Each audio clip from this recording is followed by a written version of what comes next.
ச்சே, நம்மளால அம்மாக்கும் அம்மாச்சிக்கும் கஷ்டம்தான்.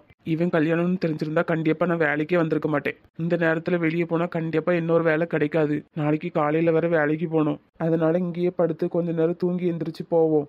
இந்த உலகத்துல என்னைய மாதிரி முட்டாளி வேற யாருமே இருக்க மாட்டாவ. பிசினஸ் பிசினஸ்னு பிசினஸை நம்பி இருந்த எல்லாத்தையும் விட்டுட்டு இப்ப நடு தெருவில் நிக்கேன். கிடைச்ச வேலையும் காப்பாத்திக்க தெரியல. என்ன பண்றது, நம்ம தலையெழுத்து. சரி, கொஞ்ச நேரம் தூங்குவோம். நாளைக்கு காலையில வேலைக்கு போகணும்லா. இப்போ வந்துட்டு போறது யாரு? முத்துவோட ஃப்ரெண்டுங்க. உண்மையா பொய்யா? ஒருவேளை இவனே முத்துவா இருக்கலாமோ? இவ்வளவு உரிமையா நம்மள கேள்வி கேட்டு போறான். கண்டிப்பா இவன் தான் முத்துவா இருக்கணும். இல்லைன்னா இந்த தம்பி பின்னாடி போனா நம்ம பையனை கண்டுபிடிச்சிடலாம். அவன் கேட்ட ஒவ்வொரு கேள்வியும் உண்மைதானே? என்ன செருப்பாலேயே அடிச்ச மாதிரி இருந்து. சொல்ல போனா அதுதான் உண்மை. என் வாழ்க்கையில 2 பொண்ணுங்களோட வாழ்க்கையை நான் சீரழிச்சிட்டேன். இதுக்கு மன்னிப்பே கிடையாது. என்னாச்சு? இவன் எதுக்கு இங்க வந்து படுத்திருக்கான்? ஏன் இவனுக்கு ரூமா கொடுக்கல? என்ன இப்படி அசந்து தூங்கிட்டு இருக்கான்? இவங்கிட்ட அவன் அப்பாவை பார்த்தேன்னு சொல்லலாமா வேண்டாமா? இவன் எப்படி ரியாக்ட் பண்ணுவான்னு தெரியலையே. கோவத்துல அந்த ஆளு சட்டையை போய் பிடிச்சிட்டானா என்ன பண்றது? அந்த இடத்துல எதுக்கு தகராறு? சொல்லாமையே இருக்க முடியாது. இத்தனை வருஷம் கழிச்சு அவங்க அப்பாவை பார்க்கறான். ஒருவேளை சந்தோஷத்துல போய் கட்டி பிடிச்சிட்டான்னா சந்தோஷப்படுவானா கோவப்படுவானா? என்ன பண்ணுவானே யோசிக்க முடியலையே. சொல்லுவோமா வேண்டாமா? இந்த தம்பி என்ன இங்க வந்து நிக்கான்? முத்து, முத்து. என்னது முத்துவா? அப்ப அவன் தான் என் பையனா?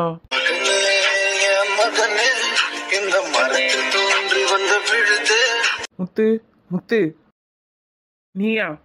ஏம்ல இங்க வந்து தூங்கிட்டு இருக்கா? அதான் வந்த கெஸ்ட்டுக்கெல்லாம் ரூம் போட்டு கொடுத்துருக்காங்கல்ல. நான் ஒன்னும் உன் கல்யாணத்துக்கு வரல, அத புரிஞ்சுக்க. எதுக்கு முத்து இப்படி கோவப்படுற?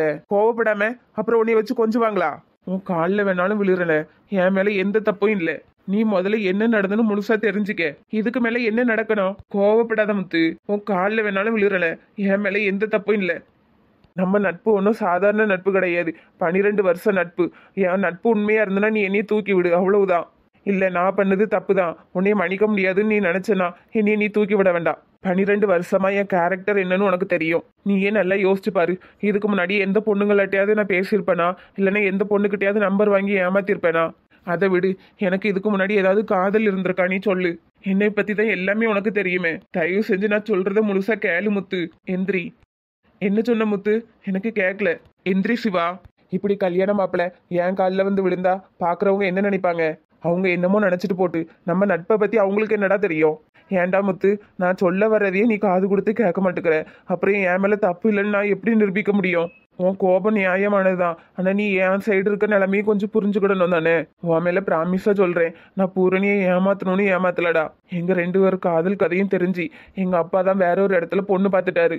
நான் அவர்கிட்ட எவ்வளவோ போராடி பார்த்தேன். அவர் வாயிலிருந்து வந்தது முடியாதுங்கிற வார்த்தை மட்டும்தான். ஒரு கட்டத்துக்கு மேல என்னைய பார்த்து பாவப்பட்டவர் பூரணி கிட்ட பேச வந்தாரு தெரியுமா? ஆனா பூரணி தான் எனக்கு சம்மதம் இல்லைன்னு சொல்லிட்டா தெரியுமா? என்னடா சொல்ற? ஆமா முத்து, எங்க அப்பா உங்க வீட்டுக்கு பொண்ணு கேட்கலாம் வந்தாரு. எனக்கும் பூரணிக்கு நடுவுல சின்ன ஈகோ. அது எங்க கொண்டு வந்து விட்டுருக்கு பாத்தியா?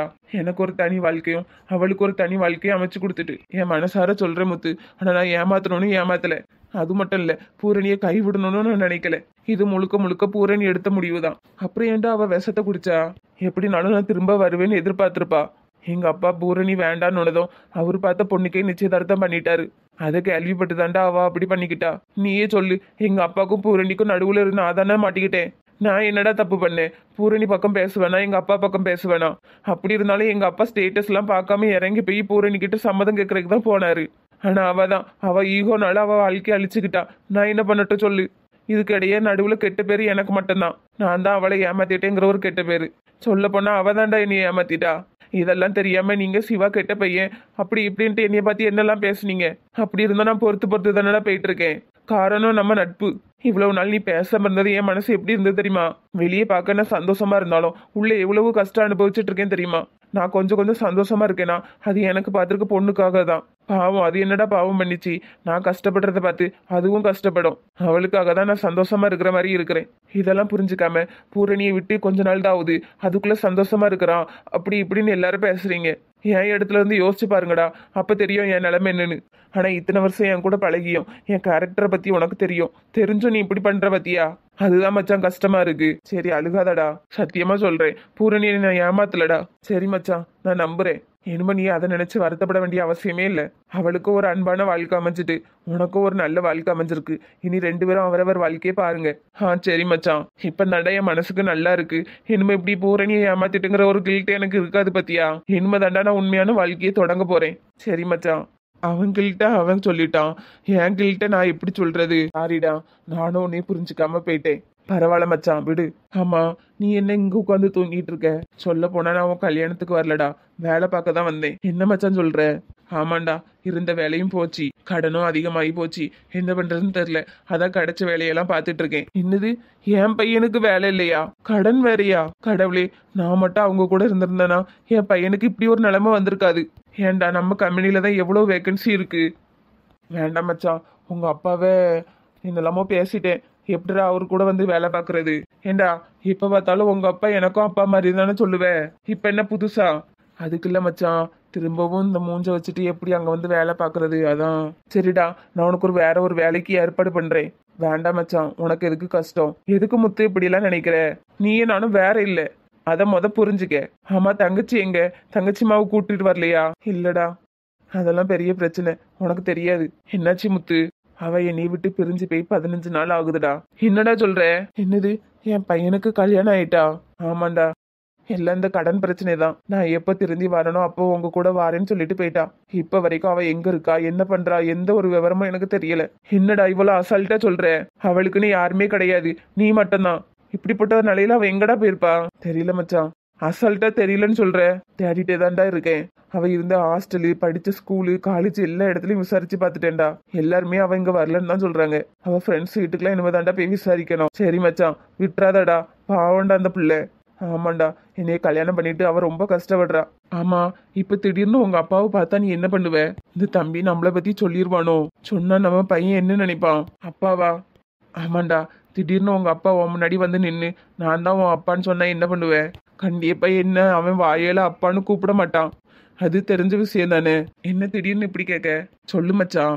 25 வருஷமா பார்க்காத மனுஷனை இப்ப திடீர்னு பார்த்தா உன் மனநிலை எப்படி இருக்கும்? எப்படி இருக்கும்? 25 வருஷமா அவன் கஷ்டப்பட்டதெல்லாம் கோபமா வந்து நிற்கும். தெரியலடா. இல்ல மச்சான், சொல்லு. உன் ஆள் மனசுல இப்படி இருக்கும்ல, அந்த மனுஷனை பார்த்தா இதை தான் கேள்வி கேட்கணும்னு அப்படி ஏதாவது? ஆமா, சம்மந்தமே இல்லாம நீ எதுக்கு இப்ப இந்த கேள்வி கேட்டுட்டு இருக்க? சொல்லு மச்சான். இப்போ நான் திடீர்னு அந்த மனுஷனை பார்த்தா என்ன கேப்ப? எதுக்கு எங்களை விட்டு போனீங்கன்னு கேப்பியா? இல்லடா. இல்லையா? அப்ப என்ன கேப்ப?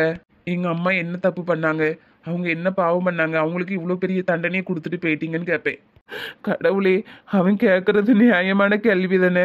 சந்திரி என்ன தப்பு பண்ணா? அவளுக்கு இப்படி ஒரு துரோகத்தை பண்ணிட்டு நம்ம போயிட்டோம். அவர் மேல ஏதாவது கோபம்? கோபமா? கோபம்லாம் இல்லை, எல்லாமே வருத்தமா தான் இருக்கு.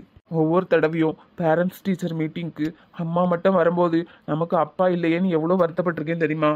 அது ஏன் ஸ்கூல் முடிஞ்சு ஒவ்வொரு பிள்ளைங்களை கூட்டிட்டு போறதுக்கு அவங்க அப்பா பைக்லேயோ கார்லேயோ வெயிட் பண்ணும்போது எங்கள் அம்மா மட்டும் நடந்து வரும். அப்போ நமக்கு அப்பா இருந்தா இப்படி தானே பைக்லேயோ கார்லேயோ கூட்டிட்டு போயிருப்பாருன்னு ரொம்ப வருத்தப்பட்டிருக்கேன்டா. கடவுளே. அப்புறம் 10th முடிஞ்சு 11th போகும்போது கம்யூனிட்டி சர்டிஃபிகேட் எடுக்க போகும்போது எங்கள் அம்மாவை பார்த்து அங்குள்ள ஆஃபீஸர் என்ன கேட்டார் தெரியுமா? எந்த ஒரு பொண்ணுக்கும் அப்படி ஒரு கஷ்டம் வந்துடக்கூடாது. எங்கள் அம்மாவுக்கு அந்த மாதிரி கஷ்டம்லாம் வந்திருக்கு. அப்போல்லாம் ரொம்ப வருத்தப்பட்டிருக்கேன். நமக்கு அப்பா இருந்திருந்தா அம்மாவை பார்த்து யாருமே இந்த மாதிரி கேட்டிருக்க மாட்டாங்களேன்னு. பாவம் சந்திரு என்னென்ன கஷ்டத்தை அனுபவிச்சிருக்கா. அது மட்டும் இல்லை, காலேஜில் சேரும்போது நீங்கள் எல்லாரும் உங்கள் அப்பா கூட தான் வந்தீங்க, நான் மட்டும்தான் எங்கள் அம்மா கூட வந்தேன். நீங்கள் எல்லாரும் ஃபர்ஸ்ட் லைனில் நின்றுட்டு இருந்தீங்க, நான் மட்டும்தான் லாஸ்ட் லைனில் நின்றுட்டு இருந்தேன். அப்போல்லாம் ரொம்ப வருத்தப்பட்டிருக்கேன்டா. நமக்கு அப்பா வந்திருந்தா நம்மளும் ஃபர்ஸ்ட் லைனில் நின்றுக்கலாமே.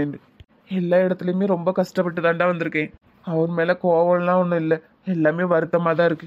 இனியே மன்னிச்சிரு தங்கம். முத்து, நீ அப்படியே உங்கள் அப்பா மாதிரியே தாண்டா இருக்க. அச்சசலாம். என்னடா சொல்கிற? இத்தனை வருஷமாயும் நானே அந்த மனுஷனை பார்த்ததில்ல, நீ பார்த்த மாதிரியே பேசுற. பார்த்தேன்னு தான் வச்சுக்கேன். பாத்தியா? அதனால தானே கேட்குறேன். இப்போ உங்கள் அப்பாவை நீ நேரில் பார்த்தா உன் மனநிலைமை எப்படி இருக்கும்? என்னையை விடு சிவா, என்னையை விட எங்கள் அம்மா மனசு தான் ரொம்ப உடஞ்சி போயிடும். அதனால நான் திரும்ப அவரை பார்க்கவே விரும்பலடா. போதும். எங்க அம்மா இத்தனை நாள் அவரை நினைச்சு நினைச்சு அழுத வரைக்கும் போதும். இப்ப திரும்ப அவரை பார்த்து எங்க அம்மாவால தாங்கிக்கவே முடியாது. உசுரையே விட்டாலும் விட்டுரும். இதுக்கெல்லாம் காரணம் நான் மட்டும்தான். நீ சொன்ன மாதிரியே தான் நடந்துச்சு. சந்திரி இதை தாங்கிக்கவே மாட்டா. இப்ப எந்த மனநிலையில இருக்காளோ எனக்கே தெரியல. இப்படி ஒரு தப்பு யாருமே பண்ணிருக்க கூடாது. ஆனா நான் பண்ணிட்டேன். சிவா, காலையிலேயே உனக்கு முகூர்த்தம் இருக்குல்ல, நீ கொஞ்ச நேரம் போய் படுத்து தூங்கு. நான் தூங்குறதெல்லாம் இருக்கட்டும், வா. எங்கடா கூப்பிடுற? உங்க அப்பாவை பார்க்க. உனக்கு என்ன பைத்தியமா பிடிச்சிருக்கு? அவரு எங்க இங்க வந்திருக்க போறாரு? வந்திருக்காரு. என் கூட வா, நான் காட்டுறேன். என்னைய தேடி நீங்க வர வேண்டாம் தம்பி, நானே வந்துட்டேன். ஐயா முத்து, என்னைய மன்னிச்சிரியா. இத்தனை வருஷமா நீ வருத்தப்பட்டதுக்கெல்லாம் காரணம் நான் மட்டும்தான். யாரு நீங்க? எந்திரிங்க. எந்த ஒரு அப்பாக்கோ இந்த நிலைமை வந்திருக்க கூடாது. பெத்த பிள்ளை என்னைய பார்த்து யாருன்னு கேக்குது. பெத்த பிள்ளையா? அப்போ முத்து, இவருதான் உன் அப்பா. அப்பாவா? முத்து, என்ன தம்பி எதுவுமே பேசாம போயிட்டான்? அவனாவது பரவாயில்ல, ஏதாவது பேசாம போயிட்டான். எனக்கு மட்டும் இந்த மாதிரி ஒண்ணு நடந்திருந்துன்னா நான் மனுஷனாவே இருக்க மாட்டேன். முத்து,